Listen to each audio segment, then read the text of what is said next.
vous allez assister à un spectacle qui n'en est pas un, où il n'y a absolument aucun effet son et lumière. On a tout mis au début.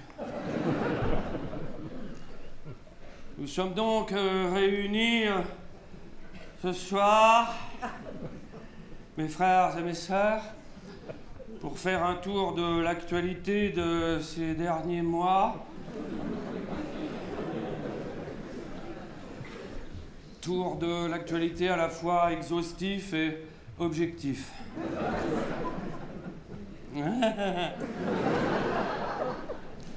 Alors j'ai pris des notes, je ne sais pas où je vais, mais j'y vais. Je suis l'époque. Nous sommes donc le 22 juin 2024. Et c'est la merde. Alors avant d'attaquer dans le gras, quelques petites infos que j'ai notées. D'abord cette nouvelle étonnante qui est passée un petit peu à l'as. Une grande découverte. C'est absolument hallucinant. Je ne sais pas si vous avez entendu. Selon une étude britannique. Tant pis. Ça va vous rappeler toute une époque. Les gens qui ont attrapé le Covid ont perdu des points de QI.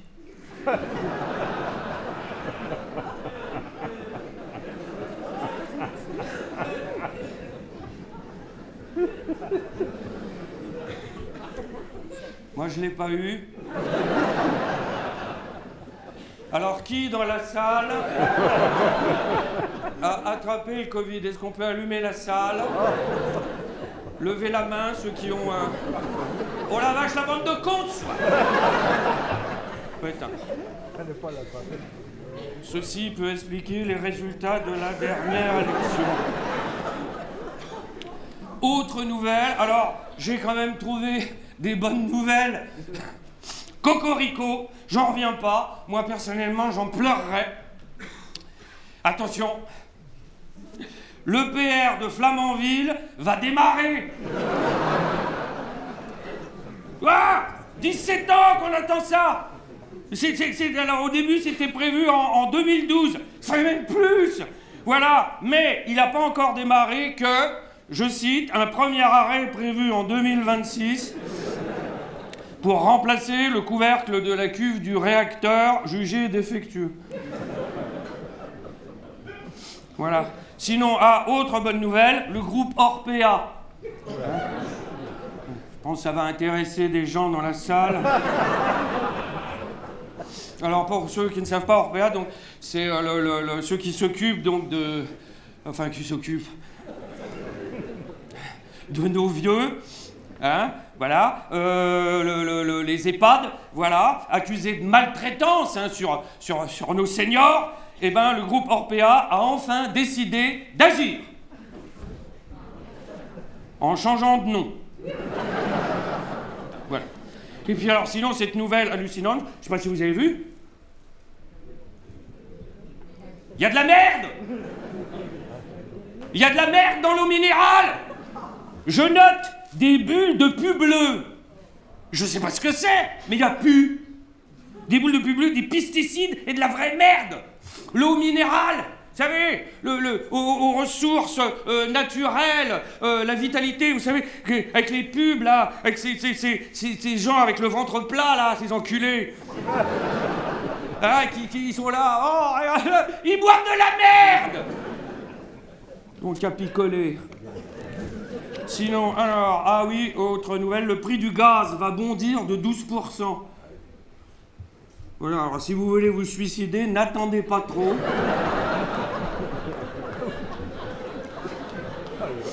Et justement, on y vient. Alors,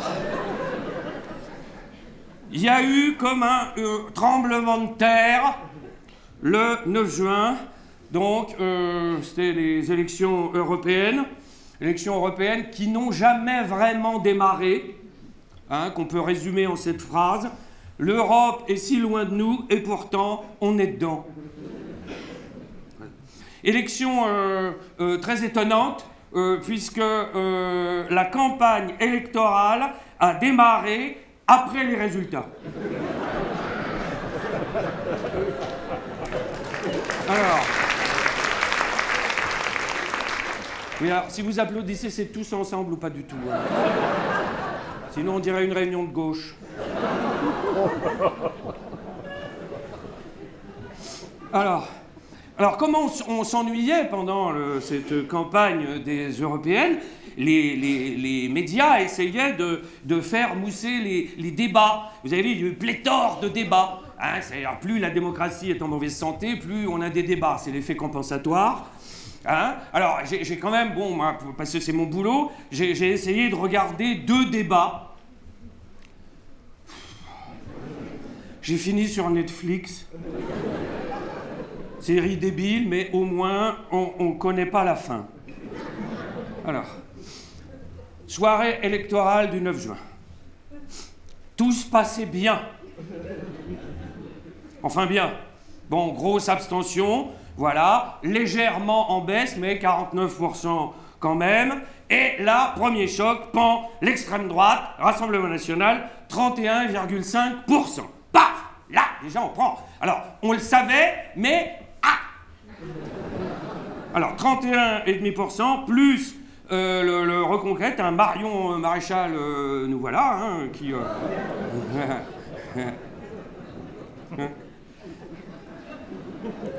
Elle m'excite, elle. Non, mais ça n'a rien de politique, hein, mais c'est... Je sais pas, elle a... Ce côté blonde, arienne, là...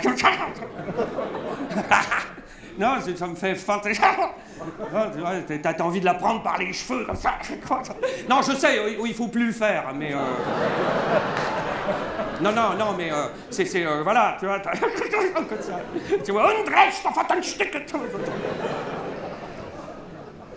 voilà, donc ça, c'était le programme de l'extrême droite. Alors... Donc, total général des voix de l'extrême droite, 31,5 plus 5,3%. Si on ajoute l'abstention, ça fait 85%. Les autres candidats se partageaient donc 15%. Est-ce que vous avez des questions? Voilà. Alors, extrême droite que... Alors, voilà, il va falloir s'y habituer, hein, parce que... L'extrême droite, donc, qui ne veut pas, hein, qui ne veut plus qu'on l'appelle extrême droite. Alors, on ne sait pas comment les appeler, la terminaison, le bord, la limite, la fin, je ne sais pas. Alors, moi, je trouve le bout. C'est bien, hein, le bout sale. Alors, donc, la soirée électorale 9 juin donc, se déroulait normalement, voilà, vous savez, comme après les élections, tous autour de la table, commenter les résultats, mauvaise foi, hypocrisie, mensonge, les premières engueulades étaient là, voilà, personne n'avait vraiment perdu, à part quand même la majorité. Hein, la candidate macroniste, d'ailleurs, ça avait un nom prédisposé, elle s'appelait Hayet. Comme ça, le 9 juin, elle fait « Eh ben, Hayet, j'ai perdu. » Voilà, ça, c'est de l'analyse politique. Alors, mauvais score, bon, c'est les écolos, hein. Je ne sais pas s'il y a des écolos dans la salle. Voilà, ben voilà, donc... Hein. Les écolos, alors, qu'on fait quand même, c'est pas terrible, ce qui me fait dire quand même que c'est fragile, hein, l'écologie. Il suffit qu'il pleuve en mai. Voilà. Bon, la droite, hein, c'était pas terrible, hein, le candidat de droite, Bellamy. C'est mon bel ami, voilà, 7%. Alors, candidat anti-IVG, anti-mariage pour tous, et qui, pendant la campagne, a prononcé cette phrase magnifique que j'ai notée. Mon message est celui de la liberté. Le mec picole. Voilà. Et là, il n'a pas fini, à mon avis. Hein. Alors, le Parti Socialiste. Le Parti Socialiste 14%. 14 fois plus qu'Hidalgo. Oh. Voilà, ça va compter pour la suite, mais on ne savait pas encore qu'il allait avoir le drame. Alors, au niveau des insoumis, ils ont fait 3 points de plus que la dernière européenne. Et le soir même, ils étaient là. Ouais, c'est ça, on a gagné. Ouais, on a gagné. Je sais pas, il y a des insoumis dans la salle? Il n'y a pas d'écolo, pas d'insoumis, pas de... Il va falloir aller voter, hein. Voilà. Alors, et d'un coup, sans prévenir comme ça, il y a eu le drame. L'omnipotent. Oh, toi, Seigneur! Toi qui sais tout, nous qui ne savons rien, fais-nous dessus. Le président de la République prend la parole, voilà, sans qu'on lui donne. Voilà. Et annonce la dissolution de l'Assemblée nationale. Là, évidemment, tout le monde, est-ce que t'allais boire un verre, tu fais. Voilà. Et donc, cette élection européenne qui était devenue au fur et à mesure de la campagne un référendum anti-Macron. Voilà, le résultat est clair. Eh ben, il dissout l'Assemblée. Est-ce que vous avez des questions? Bien. Alors, et là, tout d'un coup, paf, la soirée électorale bascule radicalement. Et moi, je la regardais, je crois que c'était sur France 2, et il y avait comme invité, la soirée électorale, Rachida Dati. Hein? On a oublié qu'elle est ministre de la Culture, dis donc. Rachida Dati qui a dû alors attraper le Covid une bonne vingtaine de fois.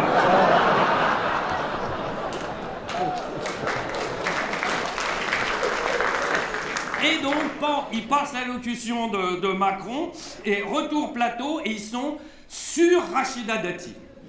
La tête! Là, tout d'un coup, il est là. Tu vois, il y a écrit chômage. Voilà. Alors après, évidemment, ils essayent de le défendre maladroitement. Oui, finalement, c'est bien d'avoir fait ça.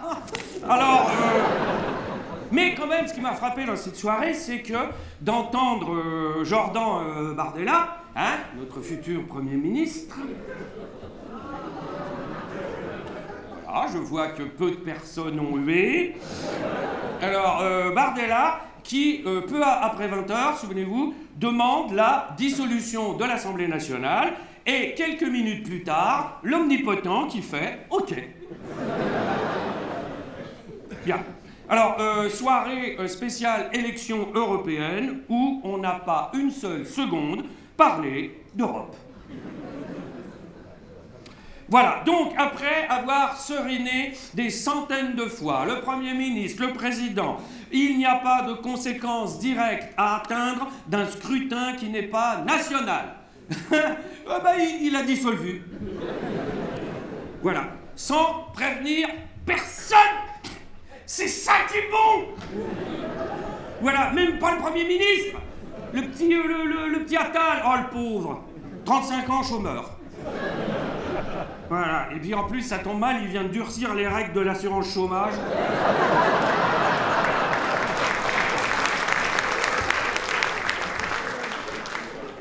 Oh, il va nous manquer, lui.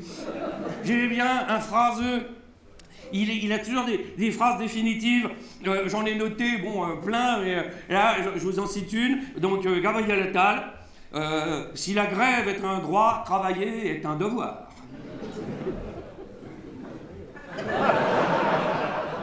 J'ai envie de dire, si ma tante en avait deux. Voilà. Et dernière phrase, alors là, celle-là, elle est parfaite. Le 9 janvier, le président m'a nommé. Le 30 juin, j'aimerais que les Français me choisissent. Et il a, à mon avis, pu dire, si j'avais su, j'aurais pas venu. Voilà. Donc, le président de la République, moi, ça fait tellement longtemps que je le dis. Non, mais ce mec, il est givré, il est fou. Il n'a plus le... Il est dangereux, c'est un psychopathe. Hein, c'est une sorte d'ado mal dégrossi. Et le soir même, c'est sûr, il a fait un caca nerveux. Tu vois, il a vous savez, comme des ados, comme ça, on a dû lui dire, oh là là, aïe, c'est fini.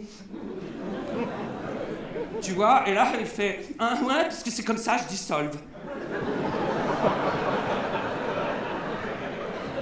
Et on lui a dit, mais il faudra peut-être prévenir quand même. Non.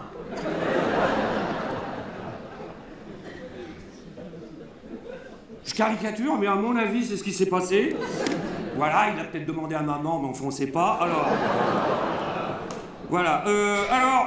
Macron, c'est quand même, bon, dangereux de faire ça. Voilà, l'extrême droite, quand même, le bout, hein, qui a une dynamique, hein, comme on dit en politique, comme ça, qui a pris plus 10% en 7 ans, hein, grâce à Macron, comme ça. Et là, tu te dis, oh, bon.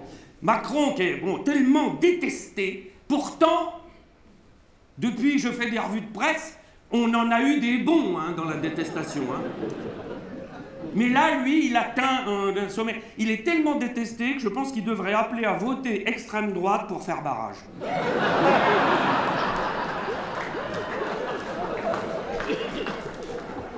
Et donc, après, il y a eu plein d'analyses sur mais pourquoi il a dissolvu, etc. C'est un caca nerveux, il n'y a pas de... Pourquoi il a dissolvu? Parce que c'est un ado. Ouais. Voilà, et puis peut-être qu'il s'est dit, comme ça, il crée le chaos pour s'ériger en rempart après. Dire, oh, regardez, je suis le rempart. Chaos qu'il a lui-même créé, enfin bon, bref, etc. Moi, je pense qu'il nous a quittés. Il habite plus avec nous. Il est ailleurs. C'est une autre constitution, c'est un autre pays, il est plus avec nous. Voilà, il nous a quittés. Dernière phrase en date qui... pourtant, tout le monde lui dit, même dans la majorité, tout le monde lui dit « Ferme ta gueule !» Tu vois, mais tu dis ça à un ado, il fait « Ah, je sais parler !» Voilà, dernière phrase en date qui, à propos de la gauche. La gauche immigrationniste, voilà, je connaissais pas le terme. Alors, qui veut permettre de changer de sexe en mairie. J'étais pas au courant, moi, de ça. Alors, du coup, moi, comme je suis allé faire une procuration... Voilà. Ben oui, parce que c'est un merdier, ce truc-là. Tu vois? Alors, moi, je voulais voter par Internet, mais il faut aller à la mairie quand même. Tu fais, bon, c'est intelligent. Alors, je suis allé faire une procuration numérique à la mairie, comme ça, et j'en ai profité pour demander, bon, est-ce que je pourrais changer de sexe?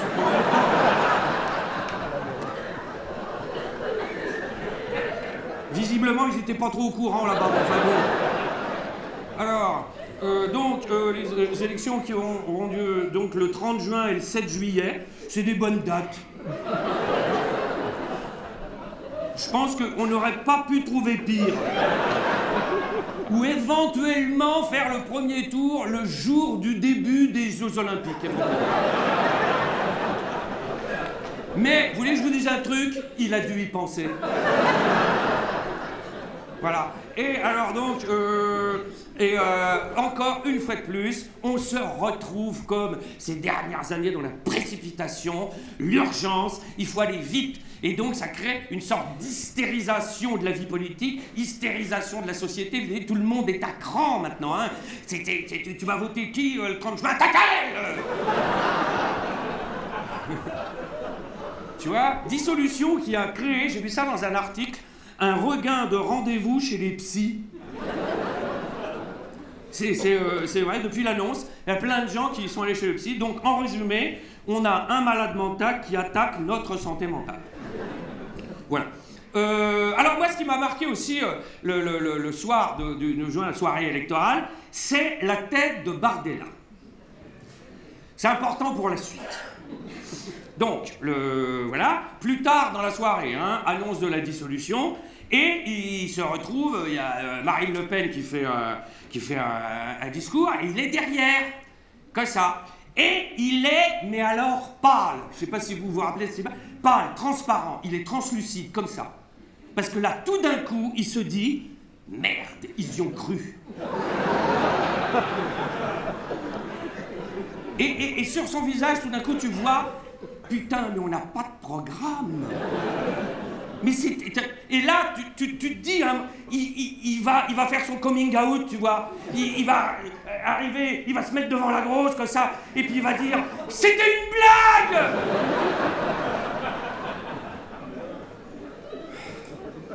Alors donc, les seuls pour l'instant qui soient vraiment gagnants de cette dissolution, et qui soient contents, c'est les imprimeurs. Voilà. Alors, le danger, donc, l'extrême droite qui a pété le plafond de verre depuis longtemps, voilà, bon, je suis bien placé pour le 30 ans que je lutte contre l'extrême droite, c'est un peu un constat d'échec. Un peu. Et l'extrême droite est aux portes du pouvoir, ça y est, on y est. Voilà. Et là, on se dit, de toute façon, connaissant l'extrême droite, historiquement, ce qui est bien avec l'extrême droite, c'est qu'ils finissent toujours par se foutre sur la gueule entre eux. C'est leur côté gauche. Mais dès le lendemain de l'annonce de la dissolution, on apprend que Marion Maréchal, nous voilà. Non, alors, Marion Maréchal, voilà, qui avait commis un tataticide, vous vous rappelez, hein? Oui, oui, il faut... Eh ben, va justement voir sa tata, voilà, mais en secret, sans prévenir le capot Zemmour. Et là, on se dit, oh là là, si les deux se mettent ensemble, voilà, les fachos light et les heavy metal de Reconquête, voilà, finalement, non. Non, parce que Zemmour est vexé. Est vexé parce que la nièce l'a pas prévenu, et donc elle est exclue de Reconquête. Elle m'excite encore plus, là. Tu vois, et il la traite même, alors là, accrochez-vous, de menteuse. Entre-temps, bon, après la sidération de l'annonce, comme ça, les autres partis politiques, bon, sont sortis de leur torpeur, et là, il faut aller vite. Vite, il faut aller vite. Alors, à droite.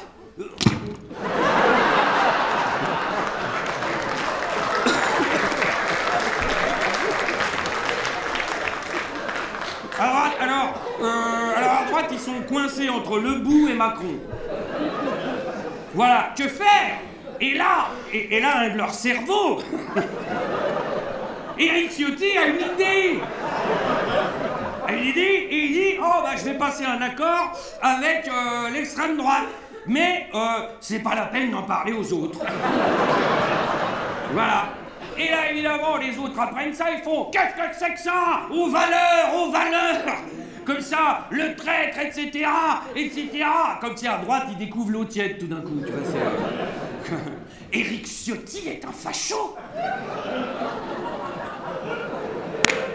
Mais on nous avait pas prévenu.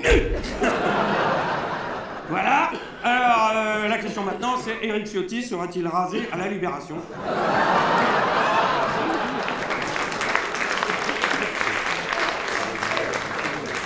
Voilà. Et là, le mec, c'est le sketch. Tu te dis, il y a des fois, quand je fais la revue de presse, tu te dis, ça, j'aurais même pas pu l'inventer. Tu vois, tu te dis, non, c'est trop. Eux le font. Le mec ferme les portes du siège des Républicains. Et visiblement, ils savent pas où il est, s'enferme dedans. Et voilà, les adhérents sont avec moi. Voilà. Et puis il disparaît. Et pendant plus longtemps, on sait pas où il est. Mais où est? Ouais, alors un appel est lancé. Quelqu'un a-t-il vu une bite géante? Et finalement, on le retrouve au MEDEF avec Jordan Bardella. Voilà. Alors, à gauche, alors. Bon.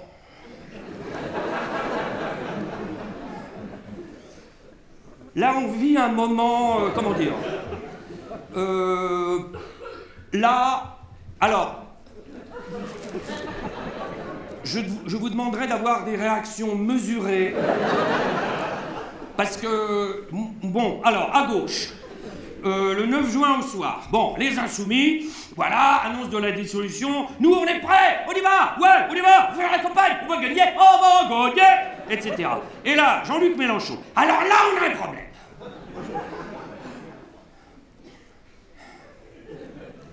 Jean-Luc Mélenchon, donc, qui déclare « Quand on est insoumis, on ne craint pas le peuple, c'est l'inverse. »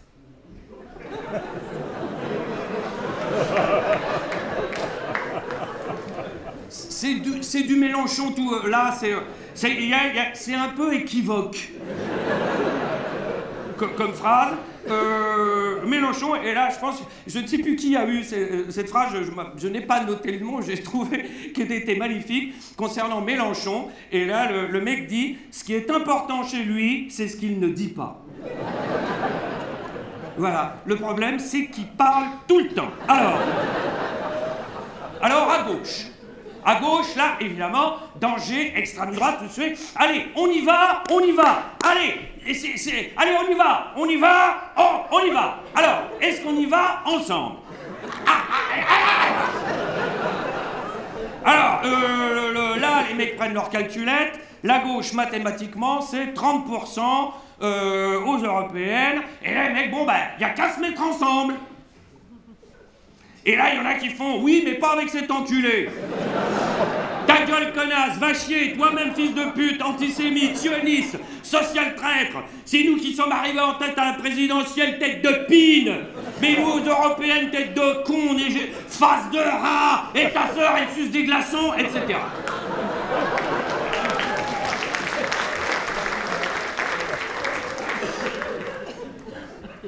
Et là, un miracle a eu lieu. Oui, c'est peut-être l'urgence, finalement. Merci, Seigneur. Voilà, le danger. Alors, il y a d'abord une première réunion de toute la gauche. Et là, déjà, tout le monde fait... Alors là... Voilà, et en ressortant de la réunion, il n'y a même pas un blessé léger. Et l'exploit, et ils arrivent très vite à se mettre d'accord sur un nom, le Nouveau Front Populaire. Moi, je suis au bord des larmes, là, je vous le dis. Parce que, croyez-en, un homme de gauche, c'est une sorte de miracle. C'est la résurrection de Lazare, à côté, c'est un fait divers, vous voyez. Voilà. Et devant le danger de l'extrême droite, quand même, bon, il y a eu une obligation de résultat. Voilà, les gauches irréconciliables arrivent à se mettre d'accord. Le mot d'ordre, hein, c'est « soyons tolérants », c'est un ordre.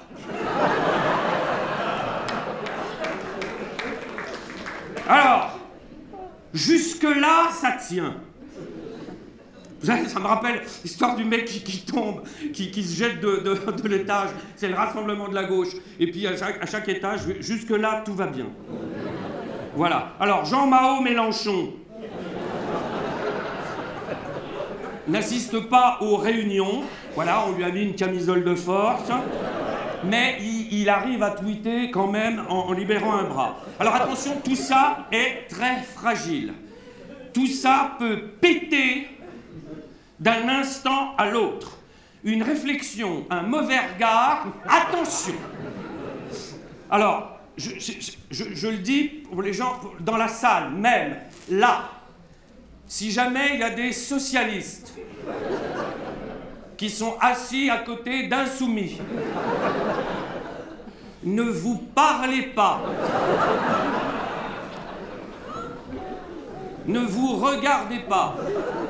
Et puis le 8 juillet, vous foutrez sur la gueule. Alors, donc finalement, un accord est trouvé à gauche, fumée blanche, la gauche est rassemblée. Alléluia! Voilà. Et là, on apprend qu'ils sont d'accord sur tout, même sur un programme. Et là, il y a deux solutions. Tu te dis, soit ils nous ont pris pour des cons avant, soit maintenant. Voilà. Alors, pour l'instant, ça tient. Mais c'est fragile. Un mot, un regard, hop. Alors, bon, déjà là, les postulants au poste de Premier ministre à gauche, bon, se reproduisent entre eux, visiblement. Voilà, le Rassemblement de la gauche se prend déjà le chou pour choisir le Premier ministre. Voilà, les élections n'ont pas encore eu lieu. Ils n'ont pas encore gagné. Imaginez s'ils gagnent. Mais on n'en est pas là. Et alors, il faut aller vite, parce que c'est ça, c'est l'époque maintenant. Tous, on a 15 jours, paf, hop, pour se rassembler, hop, un programme. Alors maintenant, il faut chiffrer le programme à gauche. Bon, là... Alors là, bon, ils appellent trois économistes qui n'étaient pas en vacances.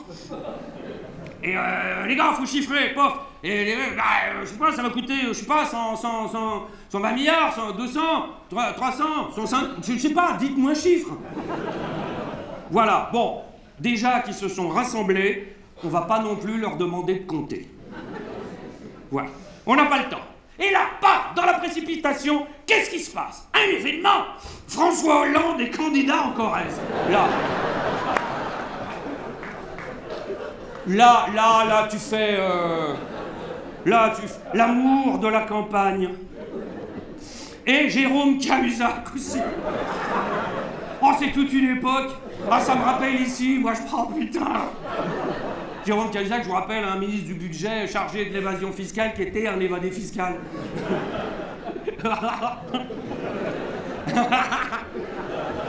Voilà, et ben il s'en représente. Voilà, je pense qu'on a, là on a déjà 2 membres du gouvernement éventuellement. Voilà, donc, moi j'attends, si jamais la gauche gagne, ou même si elle ne gagne pas, mais qu'elle arrive en force, j'attends avec impatience le duo Hollande-Mélenchon. Là, je pense qu'on va passer des grands moments, en attendant le retour de Manuel Valls. On rigole, mais vous allez voir. Voilà. Alors, la campagne va être express. Il faut aller vite. Bon, c'est pas de leur faute, hein, c'est l'autre givré. Alors, il faut faire vite. Vite, parce que maintenant, il faut faire vite, tout le temps. Vous avez remarqué, voilà, t'arrives au pouvoir, on a 100 jours pour faire passer les réformes. Tu dis pourquoi? Parce que 100 jours. Et puis après, il y a 8 semaines pour faire ça. Et après, 4 semaines. Il faut faire vite. Et là, bon, 2 semaines. Alors, du coup, évidemment, les candidats, il y a un peu, au niveau des programmes, il y a un peu de surenchère. C'est, voilà, moi je vais augmenter le pouvoir d'achat de 5%. Ah, nous 10. Voilà, et les autres, eh ben nous 15. Voilà, qui dit mieux? Vendu, hop. C'est l'inflation dans l'offre. Alors, à droite.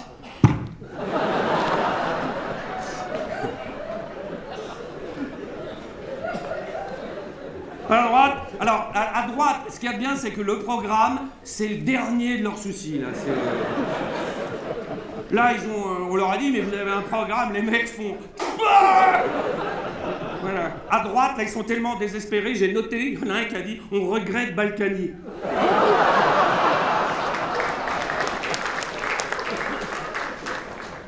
Alors, au niveau de l'extrême droite, le bout.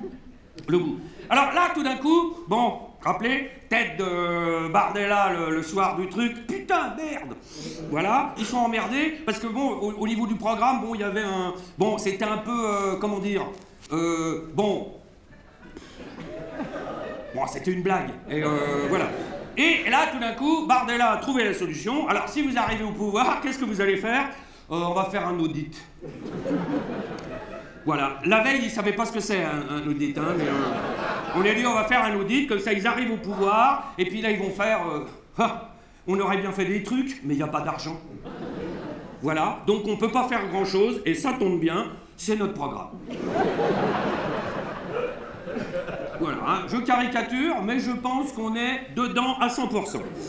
Voilà, donc l'extrême droite, on est passé de dédiabolisation, banalisation, normalisation, et on attend la suite. Mais, pas d'inquiétude, parce que l'extrême droite, de toute façon, le bout, c'est... ils n'arrêtent pas comme ils n'ont pas de programme ou qu'ils changent sans arrêt. Et il dit, de toute façon, les immigrés, vous allez voir. Ils vont morfler, hein, là, ça va être... les immigrés, et comment vous allez financer vos trucs? Je sais pas si vous avez vu. Eh ben, on va financer avec l'argent des immigrés. Voilà, et ils te disent ça sérieusement, hein. Ouais, parce qu'on va arrêter les allocations pour les étrangers et les soins gratuits pour les clandestins. Et ça va faire 120 milliards.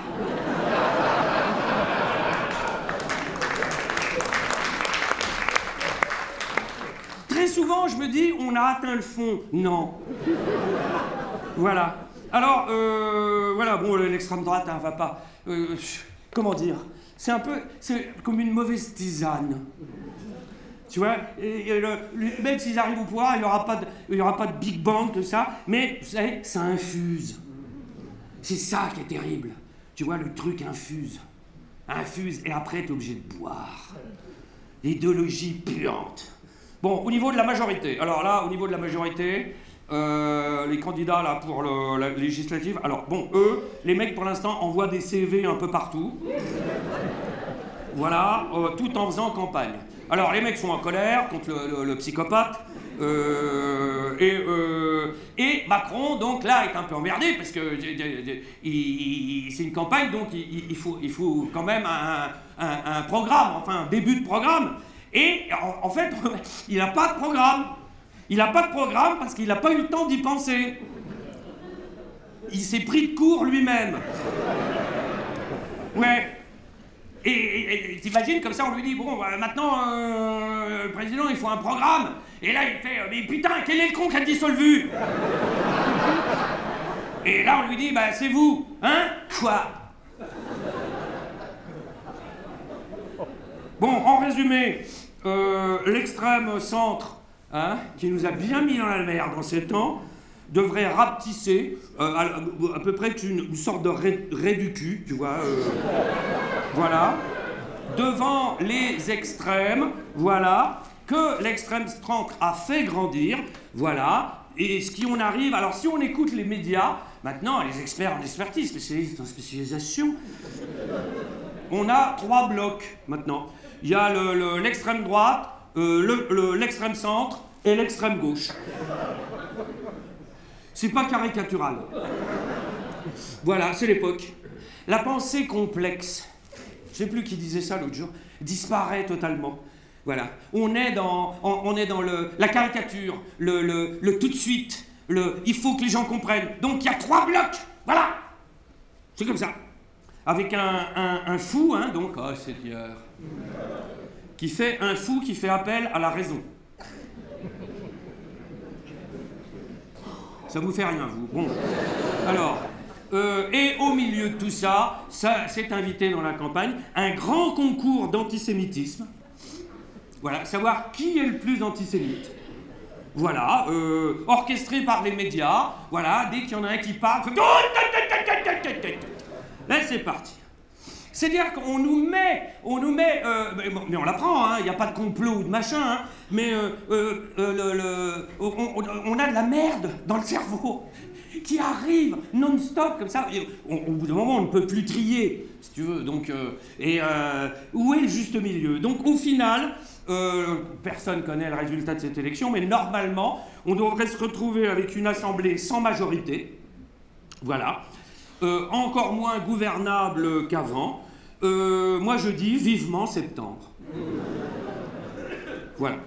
Bon, allez, on va en finir avec ça. Alors, bah voilà, quand même une bonne nouvelle. Oh, bientôt c'est les JO. Cachez votre joie là, vraiment. Alors les JO, bon ça va être la fête quand même. Moi, écoutez, j'essaye des trucs, moi, hein, c'est les JO. Alors bon, pour l'instant, les JO, donc, qui vont avoir lieu juste avant la guerre civile qui devrait démarrer le 8 juillet. Non mais imaginez le monde entier comme ça, 7 juillet, donc le bout à la majorité absolue, et tout d'un coup, c'est un téléphone, là. Et là, tout d'un coup, pof, guerre civile en France, ça se pique de tous les côtés, le monde entier qui regarde comme ça, qui fait... Pas si je vais y aller. Voilà, tout ça à cause de... Oh, toi, Seigneur! Voilà. Alors, mais peut-être que d'ici là, il va dissoudre les JO. Voilà. Alors, concernant les JO, pour l'instant, bon, bah, il y a... l'enjeu, c'est la sécurité. C'est vraiment, c'est pas les médailles, hein, c'est la sécurité. Voilà. Et là, Paris va être tellement surveillé, vous avez vu, là, tu te dis, ça va péter ailleurs. Moi, à mon avis, un bled de province ou un truc que personne connaît. Voilà. Alors, l'obsession, donc, c'est la sécurité. L'obsession, c'est le terroriste, l'activiste, le fou, tu vois. Et du coup, Je sais pas si vous avez remarqué, on oublie toujours la raison est partie de nos cerveaux. La flamme olympique arrive à Marseille. Hein, vous vous rappelez, c'est un grand moment quand même. Hein, enfin, moi, je m'en bats les couilles, mais... donc, la flamme, les mecs étaient en pyjama blanc et tout. Non, franchement... Et donc, elle arrive sur un bateau qui met des heures à arriver. Tu vois, et là, hop, finalement, elle arrive, il y a un mec en pyjama qui fait « Oh !» comme ça. Et donc, la foule qui s'était agglutinée à Marseille, je sais pas si vous vous rappelez, serrée, les gens pressés les uns contre les autres, qui n'arrivaient plus à respirer. Il y en a plein qui sont tombés dans les pommes. Enfin, c'était un merdier total, c'est-à-dire qu'on avait oublié le soleil. Donc, je vais l'enlever, ça. Alors... Sinon, au niveau des Jeux Olympiques, quand même, bon, là, on a encore un problème, c'est l'eau de la Seine. Là, bon, encore hier, là, les dernières nouvelles sont pas terribles. L'eau de la Seine serait, je prends vraiment des... polluée. Alors, le problème, c'est pour les mecs, c'est ceux qui vont faire le triathlon aux Jeux Olympiques. Il y en a qui n'ont pas de bol, hein. Déjà, c'est un sport de con, mais alors en plus... alors, triathlon, parce qu'eux, ils vont nager, t'imagines, dans la Seine. Parce qu'il y a une répétition qui devait avoir lieu au niveau du triathlon il y a des mois, mais elle n'avait pas eu lieu, je cite, parce que les égouts avaient débordé. Et trop de matière fécale avec des bactéries et des entérocoques intestinaux. Et là, c'est sûr, les organisateurs l'ont dit, des Jeux Olympiques, il n'y a pas de plan B. Ceux qui font le triathlon, KO. Les mecs, va falloir les pousser. Tu vois, tu dis non, mais il y a une médaille au bout, j'en ai rien à foutre. T'imagines les mecs, ils vont nager, aller-retour, avec le courant. Les mecs vont bouffer la merde. Et en arrivant, on va leur donner ça.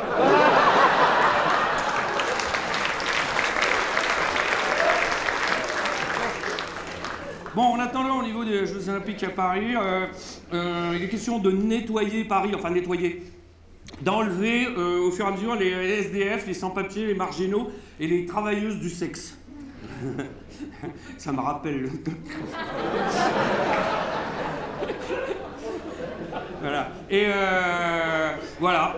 Alors, il ne s'agit pas d'un nettoyage social, c'est juste, voilà, c'est Paris nettoyé, Paris aseptisé, mais Paris libéré.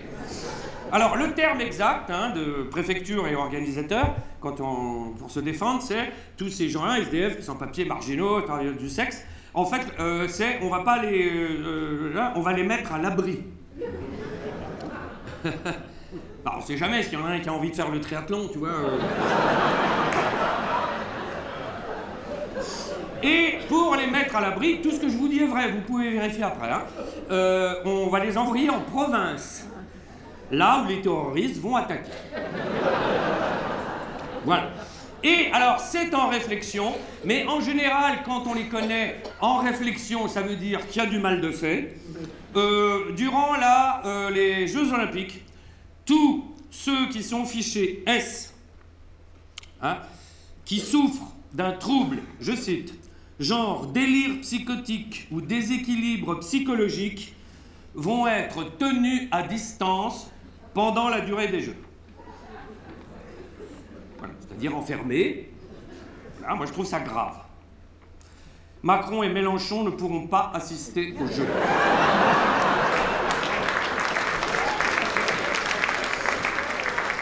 Et alors, on parle des Jeux Olympiques, on parle de la menace terroriste qui est revenue, je ne savais pas qu'elle était partie, depuis en particulier, et là, il va falloir faire un effort de mémoire parce que tout va vite, depuis l'attentat de Moscou.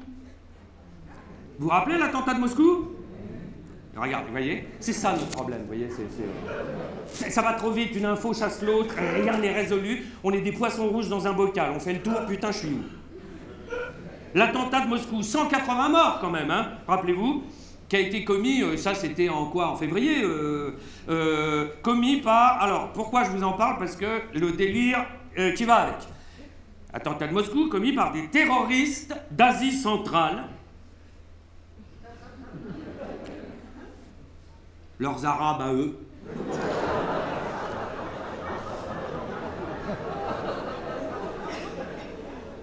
C'est pour vous que je fais tout ça, moi. Il faut crever l'abcès, sinon on n'y arrivera jamais. Hein. Pensez que ça m'amuse. Donc, des terroristes commis par des terroristes d'Asie centrale, attentats revendiqués par l'État islamique. Ok. Et là, le délire commence, relayé par les médias trop contents. Oh, c'est bon ça. Et là, tout d'un coup, Poutine dit non, c'est pas eux qui ont fait ça, c'est l'Ukraine.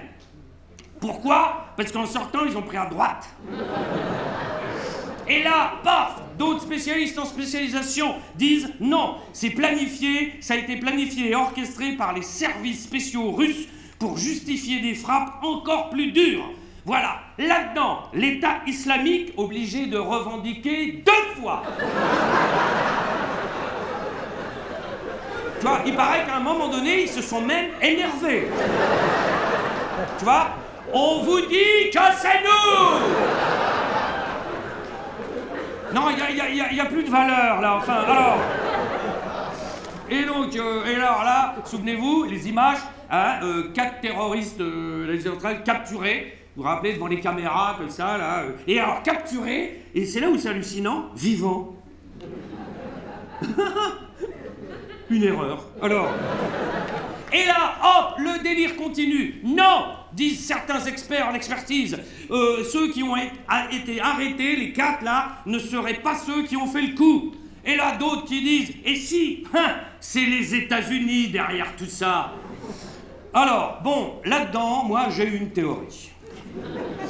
Hein, parce qu'on ne sait toujours pas qui, on ne le saura jamais d'ailleurs, qui vaut ce qu'elle vaut. Moi, je pense que celui qui a commandité cet attentat, derrière tout ça, c'est Xavier Dupont de Ligonnès.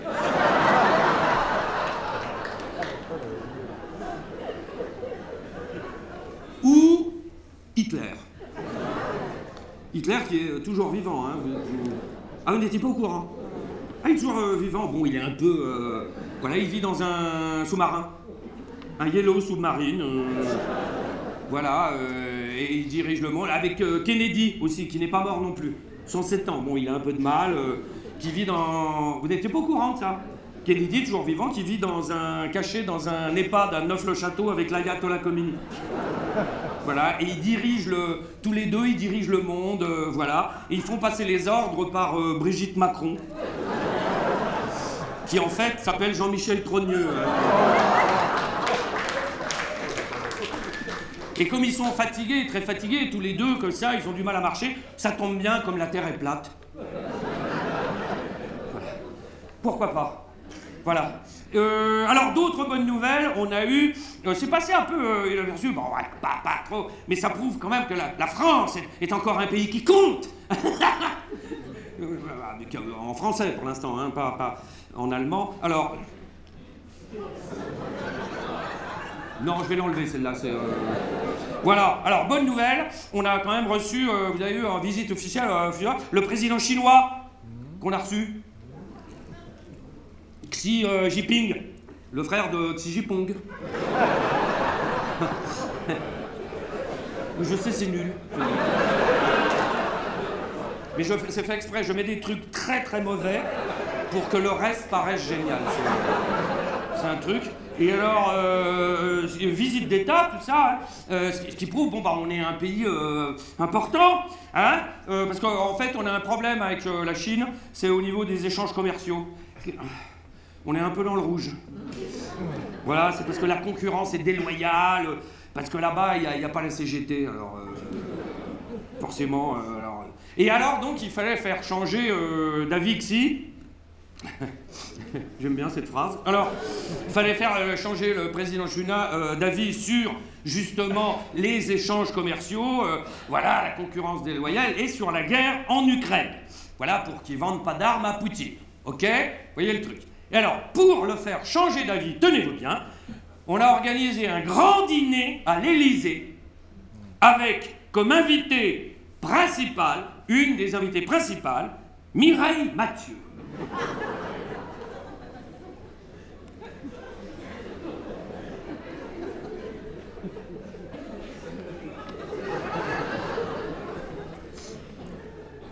On va mal. Voilà.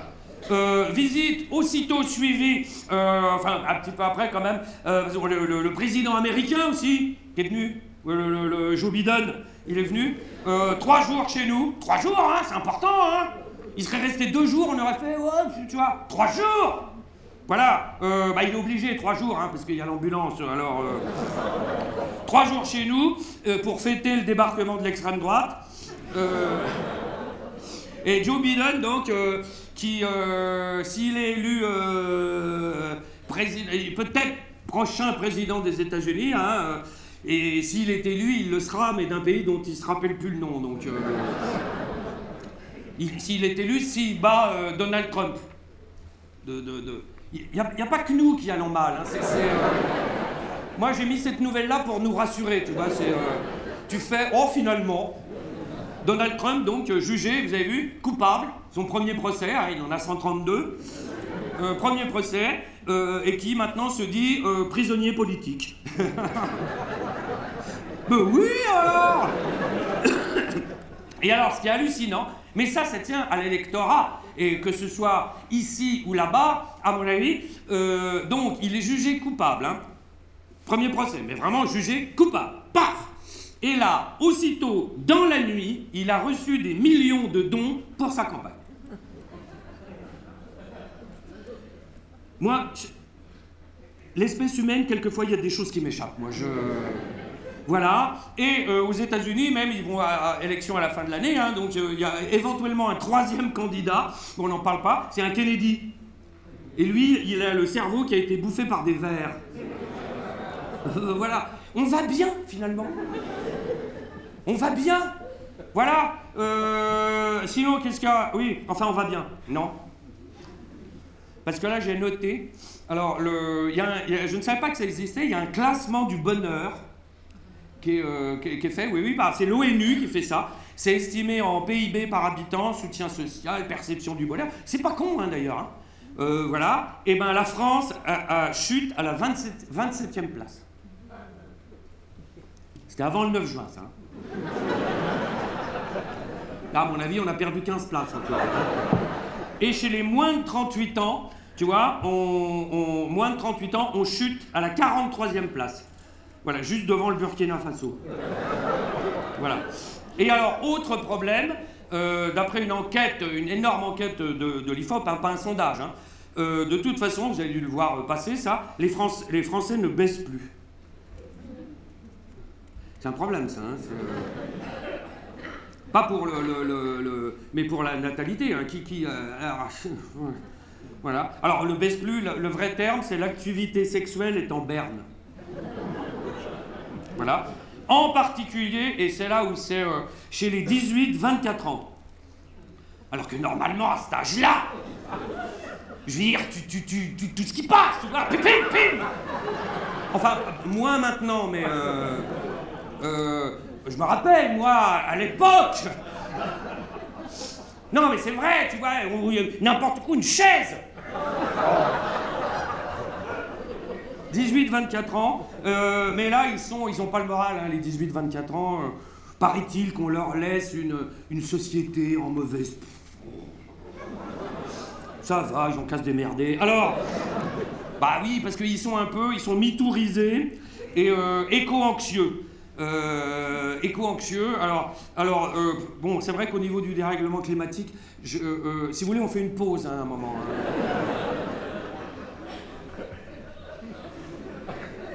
Bon, au niveau du dérèglement climatique, on va pas s'apesantir, mais ça va pas en s'arrangeant.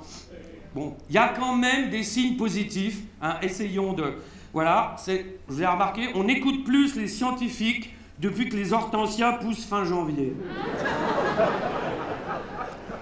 Voilà, à part le bout, évidemment. Alors, et l'éco-anxiété qui va devenir un des grands problèmes de l'époque. chez les jeunes, parce que ça coupe les pattes, enfin ça coupe tout. T'as rien. Voilà. Et il y avait une enquête, et je vous parle de ça parce que les jeunes sont quand même... une enquête chez les jeunes, et on interviewait un jeune sur le dérèglement climatique, un jeune éco-anxieux. Hein, et on lui dit, mais donc l'état de la planète vous met quand même, vous êtes un peu soucieux. Ouais. Ok. Et et vous faites quoi pour que ça... Rien. Ok, et vous pourriez peut-être vous impliquer... Non. Et là, le journaliste lui dit, bah, enfin, quand même, c'est... qu'est-ce que vous faites de vos journées? Et là, le jeune répond, je reste au lit, ça ne changera rien, mais au moins, je prends pas l'avion.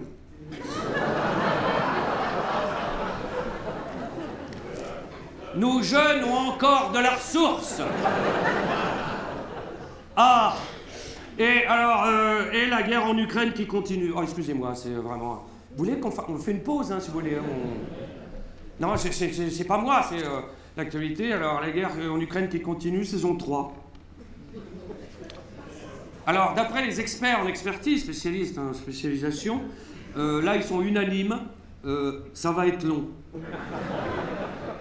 Ouais. Ils ont mis 2 ans et demi à... Voilà. Alors, l'Ukraine, là où c'est hallucinant, qui nous a permis, donc, de nous rendre compte, éberlués, qu'on n'avait plus d'armes. Ah, on n'en a plus. Alors, l'Ukraine, bon, on est avec eux, et tant mieux. Et alors, paraît-il, on leur envoie des armes et des munitions. Mais, voilà. Alors, visiblement, qui n'arrivent pas. Amazon, je pense qu'il... Voilà, parce que vous avez vu, le Zelensky, à chaque fois, il fait le tour des pop-up comme ça pour les armes, et il revient 1 an plus tard, on n'a rien reçu encore. Hein. Et là, les mecs font, bah pourtant, on a envoyé... Alors, la dernière livraison, on sait, hein, c'était, ils ont trompé d'adresse, ils ont envoyé chez Alain Delon. Voilà, et alors, il y a d'autres pays qui envoient des armes, et j'ai noté quand même, la Belgique. Là, quand même, je vois qu'il y a des Belges dans la salle. Voilà, il doit y en avoir. Hein, c'est pas, Alors, la Belgique veut envoyer des avions. Alors, pourquoi j'en parle? Déjà, la Belgique envoie des avions. Et alors, nous, on en parlera après, mais... Et va normalement envoyer en Ukraine 30 avions. Et là, tu fais 30 avions? La Belgique? Ils ont un avion par habitant. 30 avions. Et c'est pourquoi j'en parle, c'est parce que le ministre des armées en Belgique hein, a déclaré comme ça, alors vous allez envoyer des avions? Oui, tout à fait. Et avions qui devraient être livrés d'ici 2028.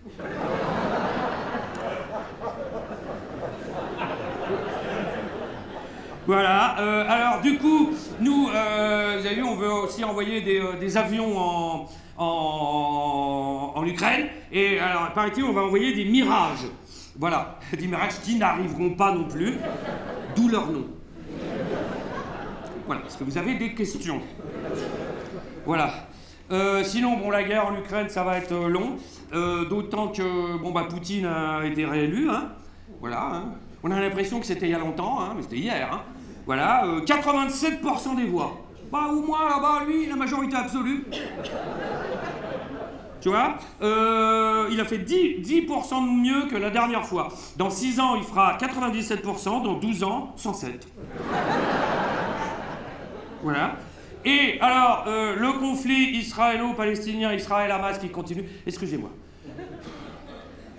Non, on peut faire une pause, hein, si vous voulez. Hein.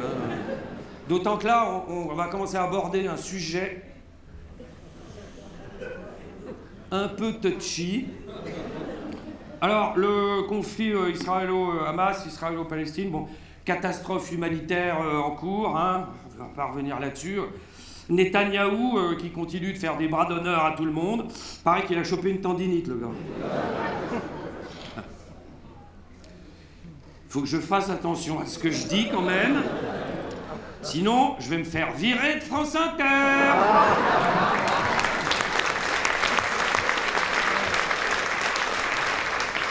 Et là, je me dis, ah, c'est déjà fait, moi. Oui, oui. Non, mais vous savez, c'est vrai, hein. Moi, j'ai été viré 2 fois de France Inter. Mais le pire, c'est pas d'être viré, c'est de pas être renouvelé. Parce que là, tu l'as vraiment dans le cul. Alors, donc, revenons un peu sur l'affaire Guillaume Meurice Inter, hein, qui finalement a été viré parce qu'il a traité Netanyahou, donc, je cite, de nazi sans prépuce. Et là, évidemment, levé de bouclier, pas le droit de dire ça, etc. À travers ses paroles, il insulte toute la communauté juive. Bon. Et les nazis, tout le monde s'en fout.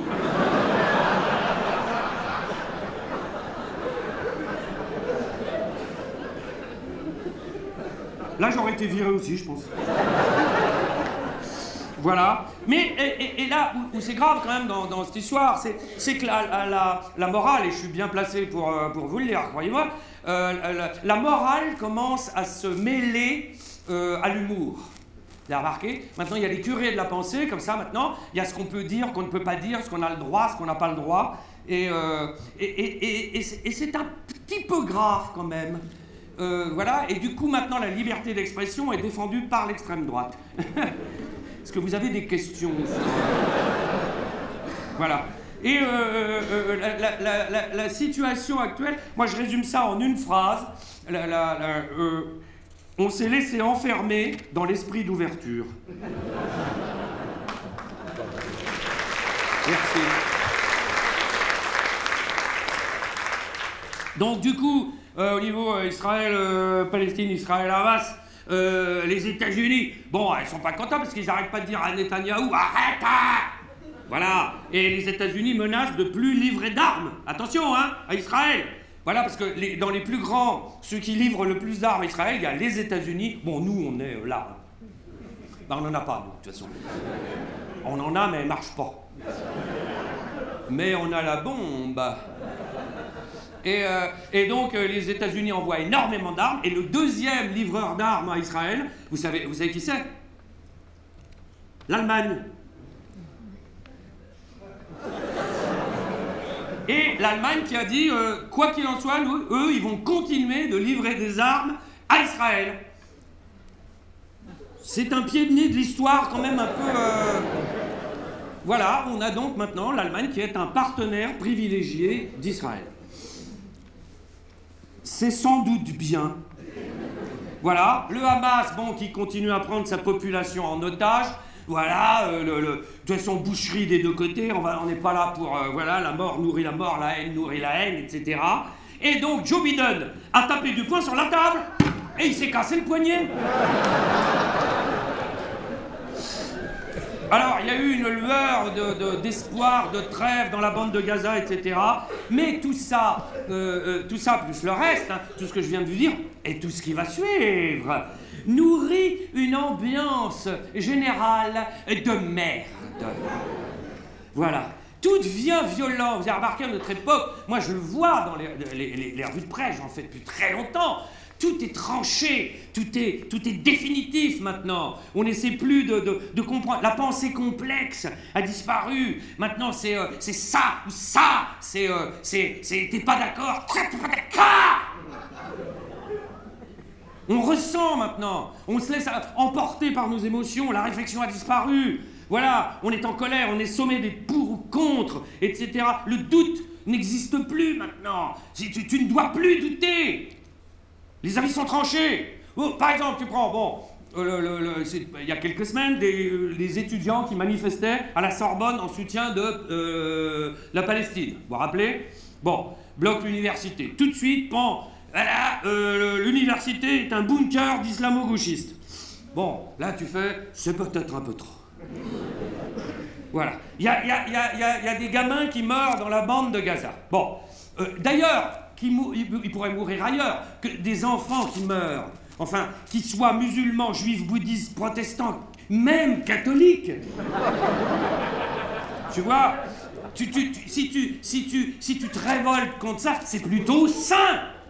Eh ben, de l'autre côté, bon, c'est vrai que les étudiants victimes de l'ambiance générale, du manichéisme ambiant, voilà, évidemment, il y a certains étudiants qui ont une vision un peu tranchée, comme ça, qui voient Israël comme un pays colonialiste d'extrême droite, et du coup, les mêmes étudiants qui sont vus par les autorités comme des antisémites, et on en arrive donc à des antisémites qui luttent contre l'extrême droite.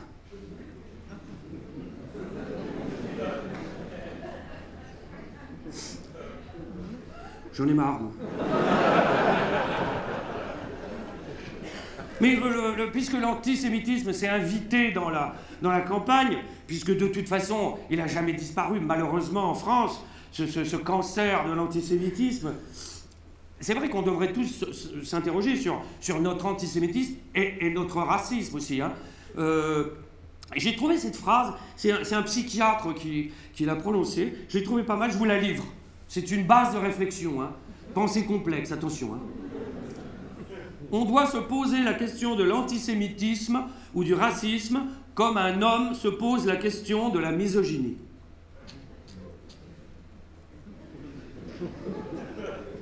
Non, je vous laisse un moment parce que c'est... Je suis en train de repenser à Marion, là, et là, tu vois, et là, je me dis, oui, effectivement, j'ai ce geste jouissif. Alors, enfin, c'est vrai que le débat a lieu, on va pas le résoudre ce soir, hein, la pensée est complexe, et puis de toute façon, il n'y a pas de solution. Entre antisionisme et antisémitisme, bon, il y a souvent l'épaisseur d'un poil de cul quand même. Hein. Et comme disait ma grand-mère, c'est avec des poils de cul qu'on fait un balai brosse. Voilà. J'aimais bien ma grand-mère, moi. Bon, il a été rasé à la Libération, mais alors... Voilà. L'antisémitisme ordinaire, le racisme ordinaire, c'est ça le cancer. Et là, je vais vous faire un test. Je vais vous faire le test, mais moi-même, hein, j'ai plongé. Alors, je vais vous poser la question. Rockefeller. Vous voyez qui est Rockefeller, hein? Rockefeller, capitalisme américain, etc., qui symbolise le pouvoir, de l'argent, ces juifs qui dirigent le monde, hein? On est tous d'accord. Non, mais c'est comme ça que ça a été vendu. Rockefeller, c'est vraiment... chez les antisémites, tu fais... Ah oui, les Illuminati, les mecs en haut d'une tour, enfin, tu vois, Rockefeller, hein, on est d'accord, hein. Rockefeller symbolise ça. Eh ben, Rockefeller n'était pas juif.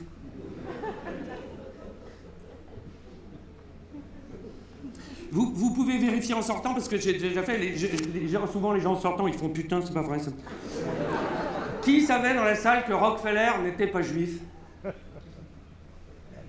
Ça fait pas beaucoup, hein. Il était protestant. C'est enculé. Voilà.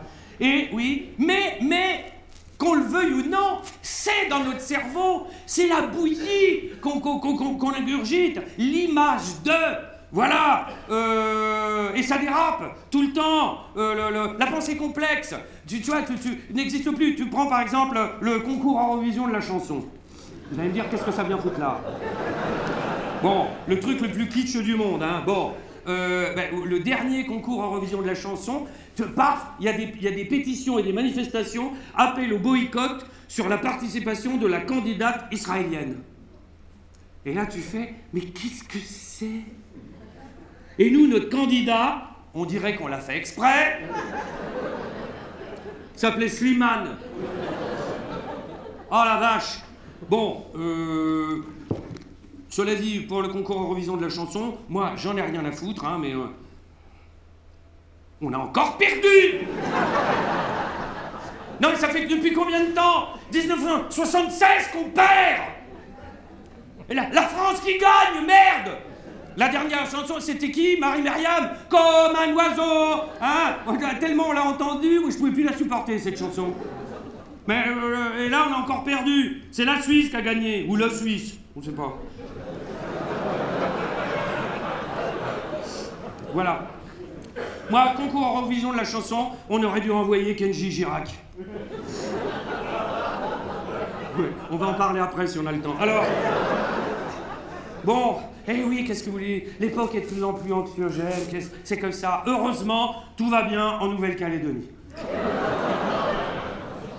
Franchement, si vous voulez qu'on fasse une pause, on peut chanter comme un oiseau aux yeux de lumière.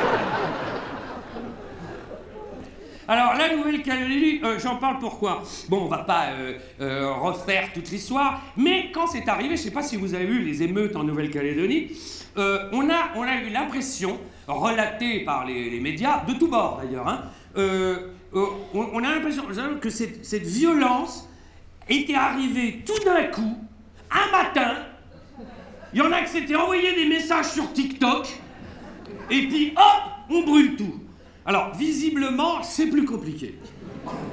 Visiblement, lui venait de la nouvelle réforme du corps électoral. Hein, là-bas, ils se battent pour voter, là-bas. Nous, on s'abstient. Alors, parce que les Kanaks de souche veulent pas se retrouver minoritaires à domicile. Et, évidemment, comme d'habitude, oh toi, Seigneur! Mais va-t-il démissionner?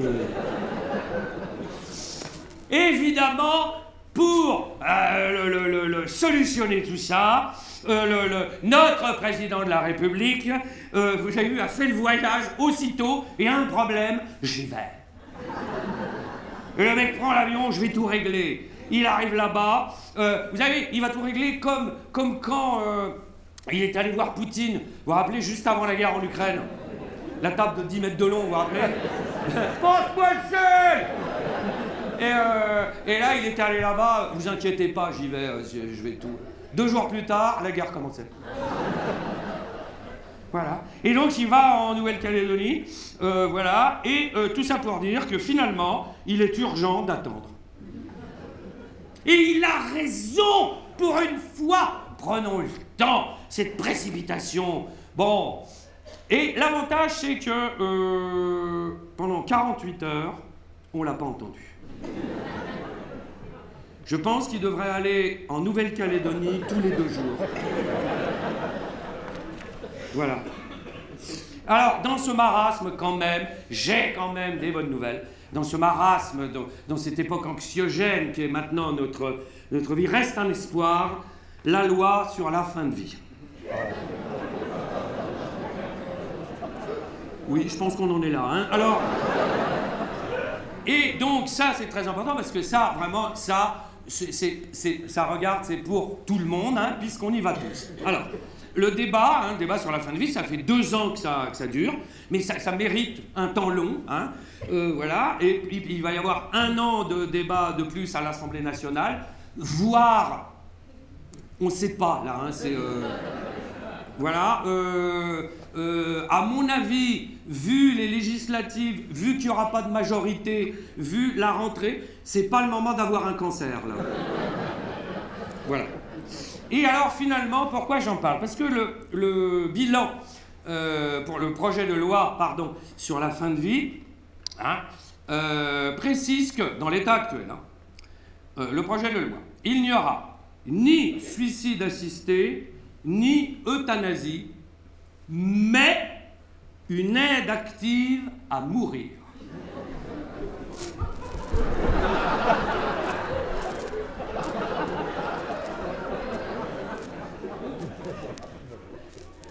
Si l'hypocrisie était liquide, on aurait une piscine olympique, là. Et alors attention, tout ça devra avoir lieu dans des conditions très strictes, hein, c'est noté. Le pronostic vital devra être engagé à court terme, c'est-à-dire quelques heures ou quelques jours, ou moyen terme, mais là, ils savent pas trop. Voilà. Il faudra faire, c'est pas fini. Après ça, il faudra faire tout un dossier, mais pas un petit dossier, hein, un dossier de remboursement pour l'isolation, à côté, c'est un timbre-poste. Hein. Il faudra faire tout un dossier, et, je cite, la réponse peut prendre 2 mois.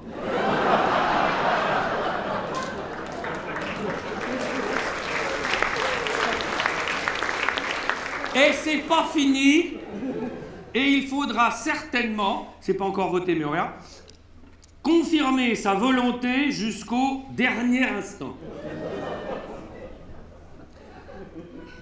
Là, imaginez, déjà tu t'es tapé le dossier, le machin, le truc. Bon, si t'en es là, c'est que t'es pas super en forme, là, hein. Donc t'es... Alors c'est...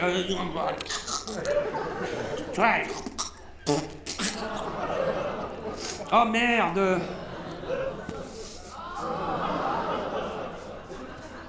Le programme de l'extrême droite. Alors...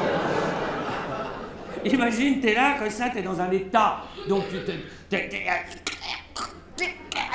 Et là, il y a un mec qui va te demander... Vous êtes sûr?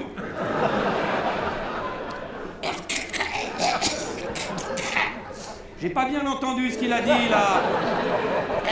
Heureusement, la famille va être là pour lever le bras et hériter. Alors...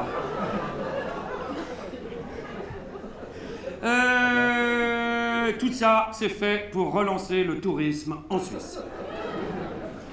Voilà, je vais l'enlever, ça. Alors... Mais heureusement, il nous reste quand même des moyens d'évasion qui sont encore là. Ici, le spectacle, la scène, le cinéma.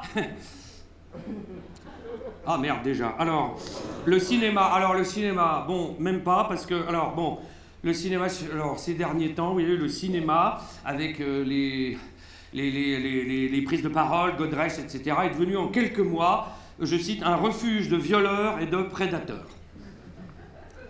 Bon, voilà, la liste s'allonge de jour en jour. J'ai pas tout noté parce qu'on est là à minuit encore. Alors, j'en ai noté quelques-uns. Polanski, hein, un précurseur. Depardieu, Doyon, Jacot, Corneau, Garel, Bedos, Édouard Baird, etc.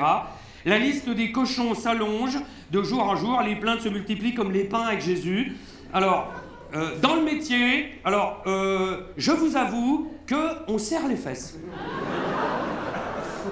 Parce qu'en général, quand il y a un nouveau nom, c'est lundi. Eh ben, je peux dire que dans le métier, on a plein, tous les lundis. Tu vois, ils sont là, oh putain!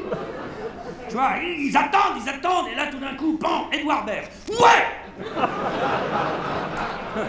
La semaine suivante, Koweït. Ouais! Gérard Miller. Alors, non, là, je me suis demandé si j'allais en parler ou pas. Non, parce que je suis emmerdé, parce que, bon, bah, je le connais enfin, un tout petit peu. Hein. Enfin, à peine. Enfin, j'ai dû le croiser une fois. Alors, lui, voilà, présomption d'innocence, hein, et, donc, alors, visiblement, il aurait monté... Alors là, c'est une usine à viol à base d'hypnose. Vraiment, mais pas l'hypnose, genre, c'est pas le... Tu vois, sinon il n'y a aucun intérêt. Enfin, je dis ça, moi, je sais pas.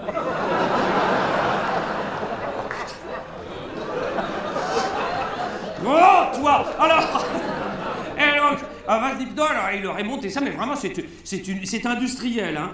Et quand on dit hypnose, je veux dire, c'est pas, on dort pas, c'est le...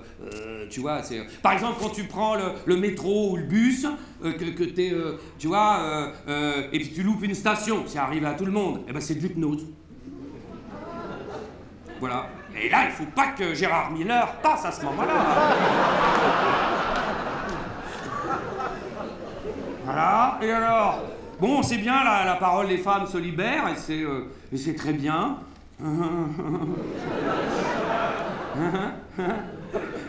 Moi, je suis avec vous, hein. Voilà, parce que je veux pas mon nom dans la liste. Alors, le cinéma fait son MeToo, l'hôpital a fait son MeToo, il y a un MeToo dans les partis politiques, MeToo dans les médias, il y a même un MeToo, vous avez vu, chez les chauffeurs VTC. MeToo à la plage, MeToo au sport d'hiver, Alors,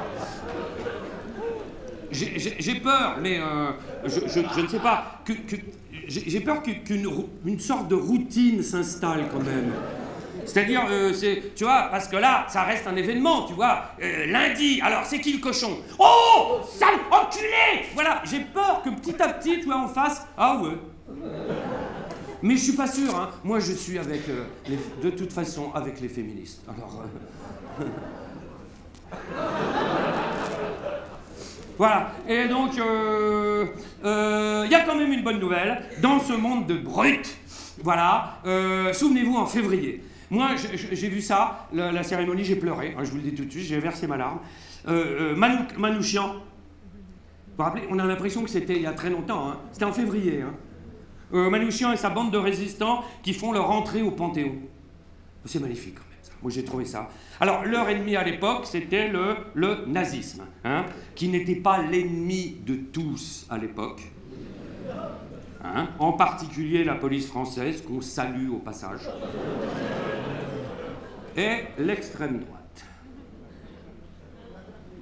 Ennemi identifié, à l'époque, visible, frontal. Et la question que je me suis posée quand j'ai vu ces cérémonies de panthéonisation, je me suis dit, mais questionner sur les miennes, nos capacités actuelles de résistance. Est-ce qu'on résiste vraiment à notre époque? Alors on n'est pas en temps de guerre, hein, mais je vous rappelle que si la guerre fait des morts, la paix des ravages. Qui résiste vraiment en 2024? Qui résiste contre le dérèglement climatique, la justice, les inégalités, l'antisémitisme, l'argent roi, ce que vous voulez, le capitalisme débridé, l'extrême droite, qui résiste vraiment? Navalny, par exemple. Vous vous rappelez, hein? Navalny, opposant numéro 1 à Poutine, hein, on en a fait une sorte de... Bon, c'était un putain de nationaliste aussi, mais c'était un résistant, on peut dire, Navalny. Hein? Vrai, beau, un dur. Bon, il est mort. C'est à ça qu'on reconnaît un résistant, en général. Voilà. Navalny, qui est, un parcours assez étrange, hein, qui à un moment donné se retrouve en Allemagne. Pourquoi? Il est en Allemagne. Là, il est empoisonné. On ne sait pas par qui. McDo, peut-être. Et puis là, tout d'un coup, il fait « Oh, je retourne en Russie !» Et là, tout le monde lui fait « C'est pas une bonne idée. » Il arrive là-bas, il dit pas bonjour, pas en goulag. Normal. Et il meurt au goulag. Alors, d'après Poutine, c'est les punaises de lit. Voilà. Mais dans tout ce marasme de crise perpétuelle, parce que c'est vrai qu'on s'est quand même tapé la pandémie, ensuite la guerre en Ukraine, l'inflation, la crise énergétique, le conflit, l'attaque du Hamas, Israël, enfin, on est... voilà, et là maintenant, une dissolution. Qui résiste vraiment? Total. Total résiste très très bien, là. Hein. Alors, malgré la crise, bénéfice record. EDF, un gouffre financier sur pattes, résiste de mieux en mieux. 10 milliards de bénéfices en 2023, hein, EDF. D'ailleurs, c'est pour ça que le prix d'électricité a baissé. C'est ma meilleure blague de la soirée. Hein. Voilà. La bourse résiste très bien. Vous voyez, malgré, on nous dit, la croissance est en berne. Record historique à la bourse. Voilà des résistants. Michel-Édouard Leclerc, c'est enculé. Je peux pas le saquer, je sais pas pourquoi. Voilà, à chaque fois il est là, comme ça, avec sa tête d'épicier, comme ça. Oh, moi je suis qu'un épicier, tu vois. Non, t'es un enculé, toi. Tu vois, il est là à chaque fois. Oh, mais moi, tout ce que je fais, c'est pour les consommateurs, pour les producteurs, tu vois. T'as envie de le nasuler, lui, de se sodomiser par le nez. Voilà. Et ben lui, baisse du pouvoir d'achat, hop, chiffre d'affaires de Leclerc, plus 10%. Les milliardaires résistent très bien. Voilà, eux, niveau résistance, c'est un mélange de Manouchian et Jean Moulin. Bon, heureusement, tous ces gens n'entreront jamais au Panthéon. À moins qu'ils l'achètent. Voilà. Et comme si on n'était pas assez angoissé comme ça. Il y a quelques semaines, voilà, a ressurgi, voilà, le fardeau de la dette. La dette est revenue sur le tapis. On l'avait complètement oublié, hein, vous vous rappelez? La dette, tout d'un coup on a fait « Ah bah oui, la dette !» Voilà. Alors, bon, c'est vrai qu'il y a eu le Covid, hein, entre-temps, et comme disait ma grand-mère, rage de cul fait oublier le mal dedans.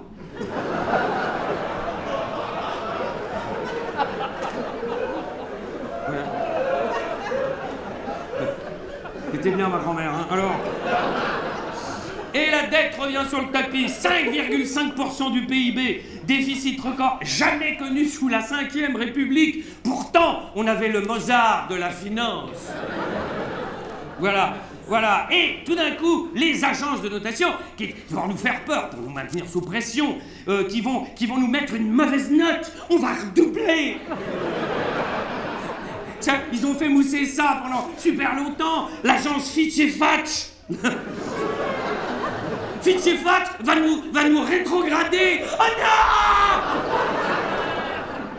non! Et là, le suspense c'était le 26 avril. On aura notre note le 26 avril. Suspense total. Le 27 avril, je lis comme d'habitude plein de journaux, je ne vois rien là-dessus. C'est bizarre ça. Et il a fallu que j'aille chercher sur Internet. Finalement, Fitch et Fatch nous ont mis la même note.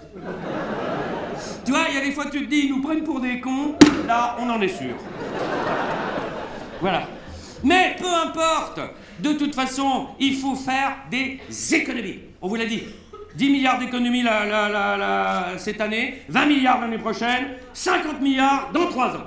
Enfin, ça, c'était avant. Voilà. Si jamais la gauche passe, c'est la fête du slip.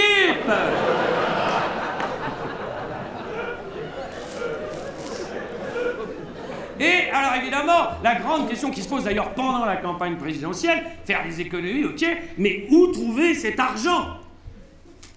À qui prendre cet argent? On va quand même pas prendre à des grands résistants.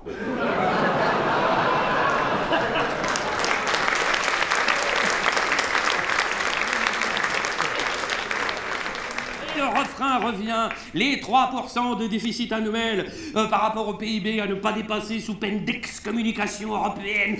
Tcha, tcha. Voilà. Et d'où viennent ces 3%? Parce que là, j'ai retrouvé des notes, j'avais fait à une époque tout un spectacle sur la dette. D'où viennent ces 3%? Tout ce que je vais vous dire est vrai, vous pouvez vérifier en sortant. C'est 3% qui donnent le là à toutes les décisions politiques. Hein. D'ailleurs, vous avez vu Bardella, les 3%, où tout d'un coup il a fait « Ouh, on pourra rien faire ».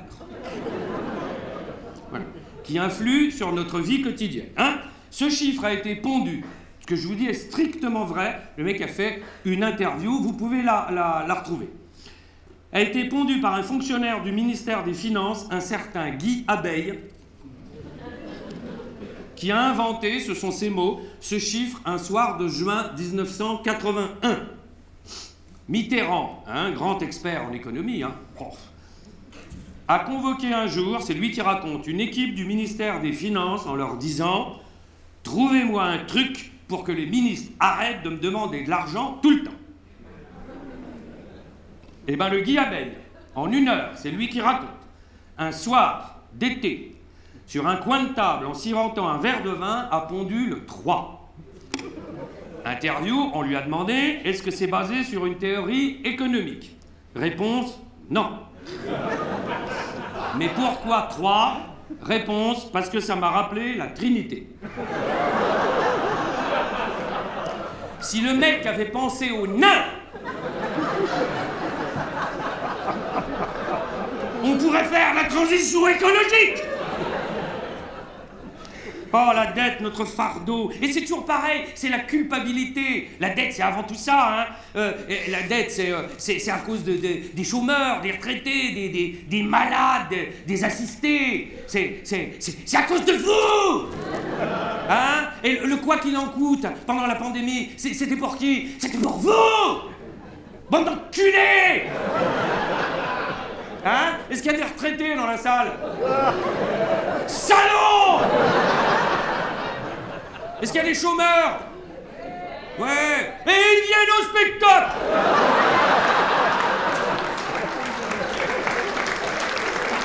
C'est à cause de vous, tout ça! Voilà. Sachant que la dette est quand même, fait partie d'une des plus grandes manipulations psychologiques. Sachant que la culpabilité a une fonction très précise, c'est paralyser celui qui se sent coupable.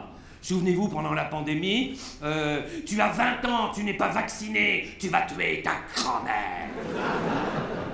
Eh ben, tant mieux. Et la dette, d'un point de vue psychologique, a réussi, suivez-moi, à créer des solidarités fictives, c'est-à-dire à faire croire que nous sommes tous dans le même bateau et co-responsables. Une histoire pour illustrer. C'est exactement l'histoire de la souris et de l'éléphant qui marchent dans le désert. Et l'éléphant dit à la souris, c'est incroyable la quantité de poussière qu'on soulève tous les deux.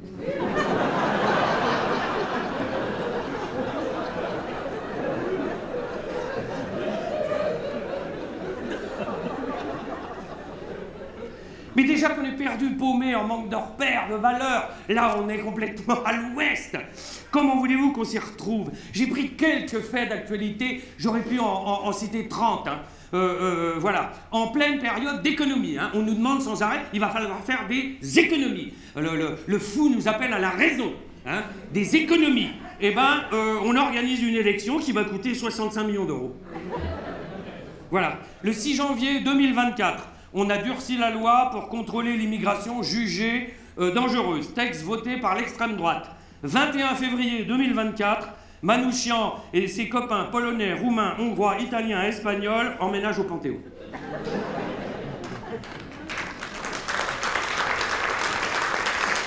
Déjà qu'on est perdu, paumé, en manque de repères, prenez l'agriculture. Bon, il n'y a pas longtemps, les paysans étaient en colère, et du jour au lendemain, hein, vraiment, on est passé de... L'agriculture est dangereuse. Voilà, ils sont responsables du dérèglement climatique. Il faut des mesures pour limiter les produits phytosanitaires, lutter contre les pesticides, vous vous rappelez, hein? Voilà, les paysans sont en colère, et le lendemain, mais finalement, allez-y. C'est les réglementations débiles. Rien n'est pensé. Oh, on est dirigé par des mecs qui ont autant de vision qu'une taupe dans les galeries des glaces de Versailles. L'Ukraine, prenez par exemple, depuis le début de la guerre en Ukraine, on nous a répété 100 fois, nous ne sommes pas en guerre. On l'a entendu ça, hein? Voilà, et d'un coup, Macron veut envoyer des troupes occidentales au sol. Mais c'est un député de la majorité, futur chômeur, voilà, qui résume exactement la pensée générale en parlant de l'Ukraine. C'est devenu notre guerre, même si nous ne sommes pas en guerre. Ok. Bon, on va finir maintenant, dernier gros dossier, parce que maintenant ça fait partie de l'actualité. 30% du temps d'antenne, tous médias confondus, radio, télé, privé, public. Les faits divers. Ça va, vous tenez le coup? Voilà, rubrique obligée, voilà, qui fait appel au cerveau reptilien. Donc évidemment, on est plus, tu vois, c'est fait divers, tu veux dire, en combien de morceaux il l'a coupé? Faits divers qui sont le carburant de l'extrême droite, hein, l'extrême droite qui roule au fait divers. Voilà. Alors, un des derniers en date, j'ai noté, alors, je vous en parle vous allez voir à la fin, vous savez l'attaque du fourgon qui a eu lieu, le transport de prisonniers, vous vous rappelez? Voilà, qui a été attaqué au péage. Alors déjà, tu te dis, les mecs transportent des prisonniers, les mecs s'arrêtent au péage.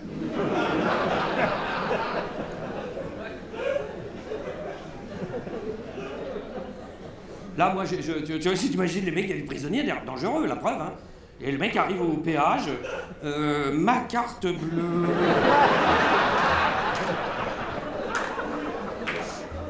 Là, tu te dis, il y a une couille, là, déjà.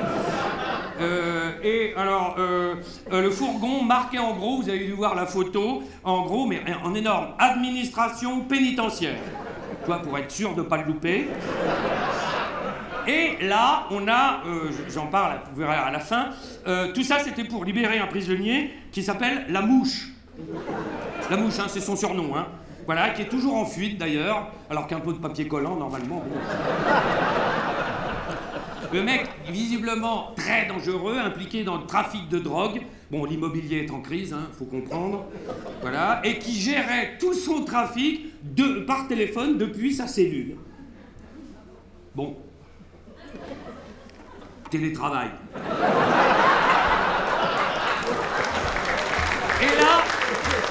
Et là, pourquoi je vous en parle? Parce qu'un fait divers, on prend celui-là, mais on peut tous les prendre. Hein.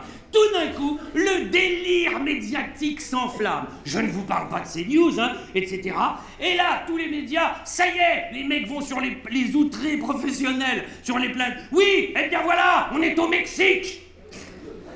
Nous sommes, la France est un de non-droit. Bientôt, ce sera la guerre civile. Et tout d'un coup, allez, il faut tout revoir. Le transport, le statut des prisonniers, la dangerosité des prisonniers, la prison, la justice. Tout. Et là, il y a un des invités, c'est pour ça que je vous en parle. Je crois que c'était sur CNews, qui est un outré professionnel des plateaux, que ça, et qui tout d'un coup, à propos de ce fait divers, se met en colère comme ça, et dit « Mais comment se fait-il qu'un homme aussi dangereux ne soit pas en prison ?»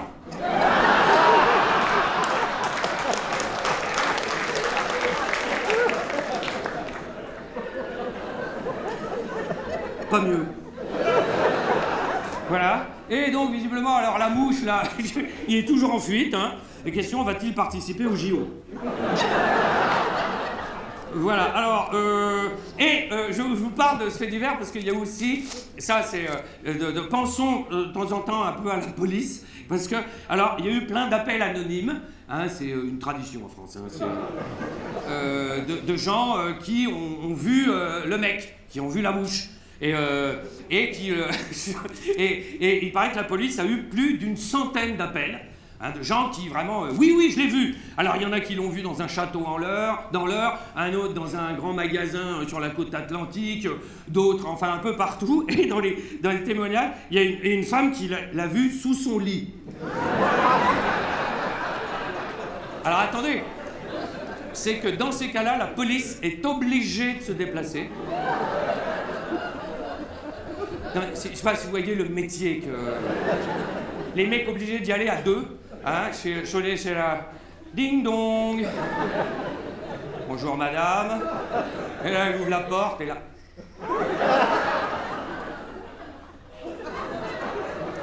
Et là, elle les emmène dans sa chambre. Et là, elle fait... Et là, effectivement, une mouche.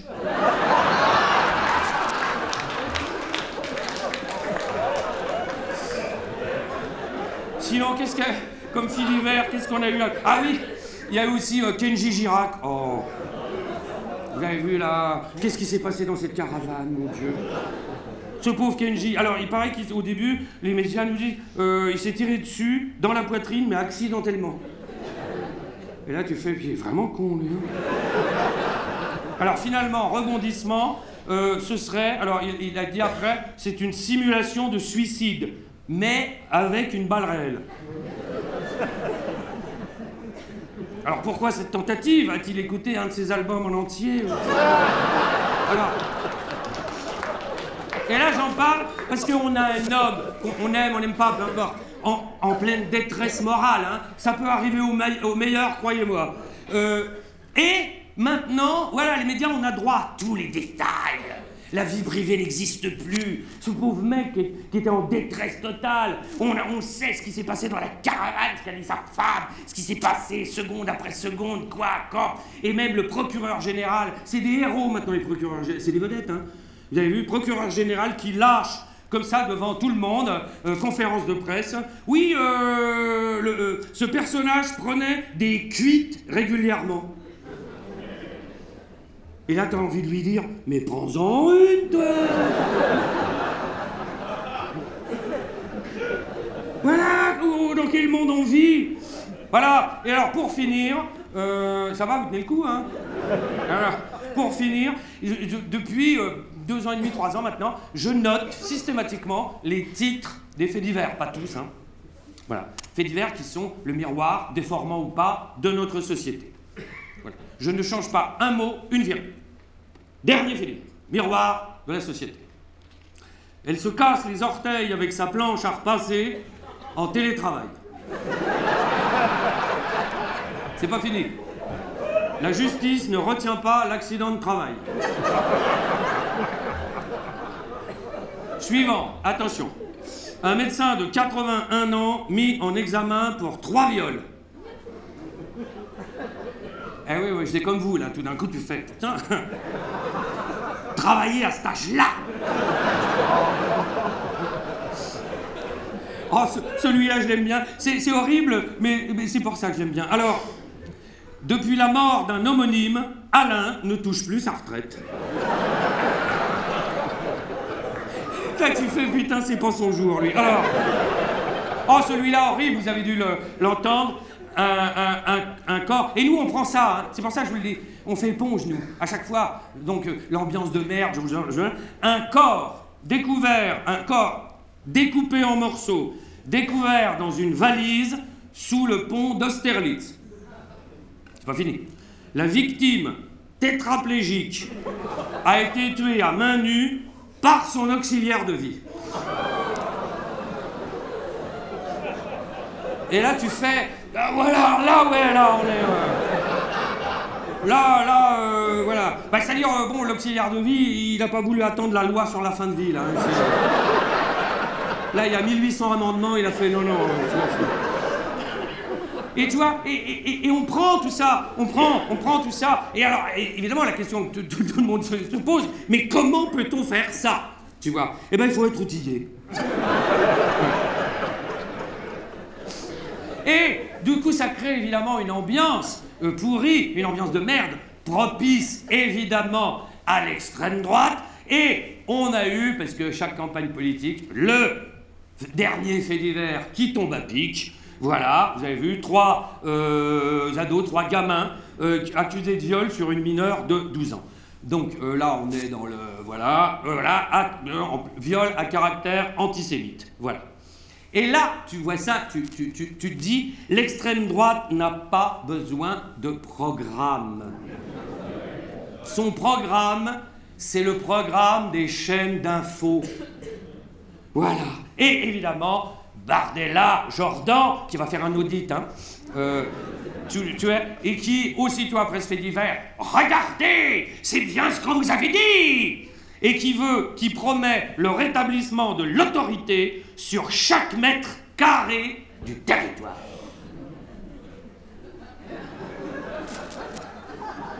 T'as un mètre carré, là? Eh ben, il va y être, il est là! Tu vois, tu te dis, oh, si je vais là aussi! Tu peux courir même, partout! Oh, on en a entendu des cons, mais alors là... Mais heureusement, je vous ai fait mariner, mais on a la solution, puisque, de toute façon, l'être humain est plein de ressources. L'être humain phosphore, l'être humain... L'intelligence artificielle va nous sauver. Eh oui, parce que tout va devenir intelligent. Nous serons entourés d'intelligence. Les radiateurs intelligents, les voitures intelligentes. Nous, on aura des thermostats intelligents, tuyauteries intelligentes, des frigos intelligents, des lits intelligents, des chiottes intelligentes, des tables, des chaises, des fourchettes, des poubelles, des casseroles, des brosses à dents. Tout sera intelligent. On va tellement être entouré d'intelligence qu'on va avoir l'air con. Et nos enfants qu'on croyait intelligents vont être plus cons qu'une fourchette.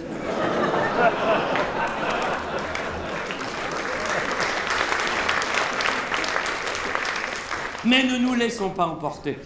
Ne nous laissons pas avoir par ce cirque, parce que c'en est un. Ne nous laissons pas emporter. C'est pour ça que je voudrais finir comme d'habitude en vous disant...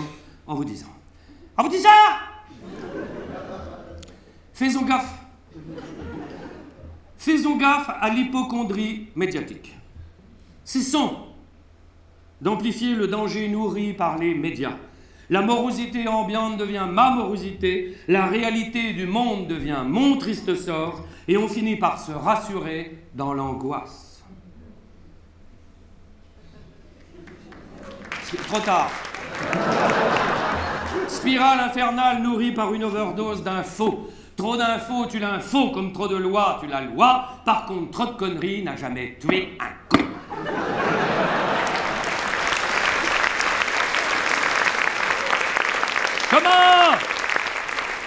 Comment penser au long terme, rêver sa vie quand on est pris dans la dictature de l'instant? Oh L'angoisse crée le pessimisme qui engendre le défaitisme qui lui-même fabrique de l'impuissance qui à son tour nourrit la résignation pour finir par une tétanie de la pensée, autrement dit au niveau zéro de la réflexion. La voix est libre, nous sommes totalement absents parce que trop présents.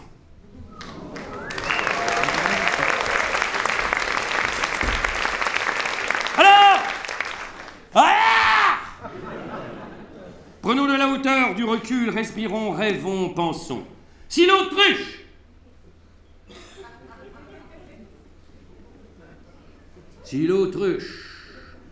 ne mettait pas sa tête dans le sable, elle serait morte de peur. Si elle la met, elle se fait enculer. Alors essayons d'être des autruches à tête haute. Des autruches spirituelles, philosophes, des autruches qui regardent vers l'avant pour protéger ses arrières. Des autruches avec les deux pieds dans la merde, mais la tête dans les étoiles. Réagissons avant que le système nous mange, nous bouffe, nous transforme, nous étouffe, avant que la défaite soit cuisante. Car comme le disait le général MacArthur,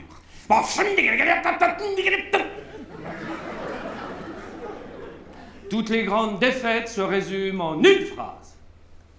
Trop tard.